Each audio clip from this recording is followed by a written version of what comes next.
सर्वांना माझा नमस्कार. श्री स्वामी समर्थ. तर हा ब्लॉग आहे वट सावित्री पौर्णिमेच्या दिवसचा आणि हा माझा ब्लॉगिंगचा पहिला व्हिडिओ आहे आणि होप सो तुम्हाला हा व्हिडिओ आवडेल. जर आवडला तर लाईक, शेअर, सबस्क्राईब करायला तुम्ही विसरू नका. तर जशी सगळ्यांच्या आयुष्यात हा दिवस खूप जास्त इम्पॉर्टंट असतो, तशा माझ्या आयुष्यातही वट सावित्री पौर्णिमा खूप जास्त इम्पॉर्टंट आहे, कारण माझ्या आयुष्यातील ही पहिली वट सावित्री पौर्णिमा आहे.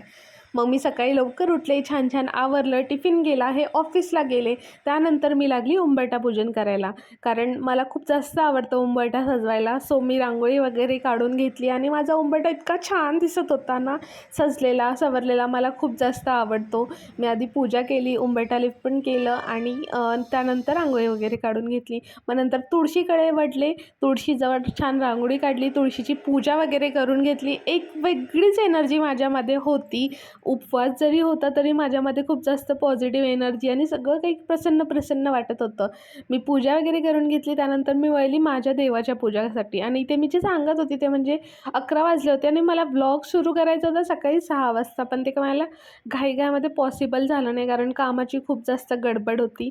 मग त्यानंतर मी छान देवपूजा केली आणि माझे देव इतके छान दिसत होते, एवढे प्रसन्न दिसत होते की काय सांगू. आणि मंगल कलश मी स्थापन केला होता, सो मला ते सगळं पण करायचं होतं.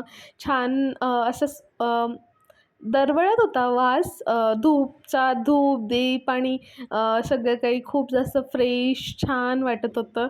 अशी माझी पूजा होती. तुम्हाला जरी आवडली असेल तर नक्की कमेंट, लाईक, शेअर, सबस्क्राईब करायला विसरू नका.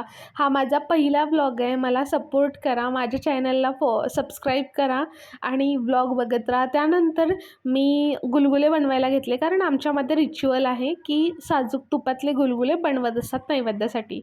मग मी छान गुलगुले बनवायला घेतली. माझी पहिली वट सावित्री पौर्णिमा आणि मी पुण्यात राहते, त्यामुळे इथे मला कोणीही हेल्पला नव्हतं. पण माझ्या सासूबाईंनी जसं जसं सांगितलं तसं तसं मी करत गेले आणि साईड बाय साईड माझं सगळं बॅकग्राऊंडला असं सुरू होतं. मी अशी नटणार, छान पूजा करणार वगैरे. मग मी सगळं करून घेतलं आणि माझं स्वतःचं आवरायला घेतलं. मला फारसा वेळ पण नव्हता आवरायला, पण पटपट आवरलं आणि पूजेसाठी गेले. मग तिथे गेल्यानंतरही माझी फारशी कोणाशी ओळख नव्हती, कारण मी नवीन आहे राहायला इथे. सो काही ओळख पण नव्हती कोणाशी, पण बोलता बोलता सगळ्यांची ओळख झाली आणि सगळ्यांची ओटी वगैरे भरली.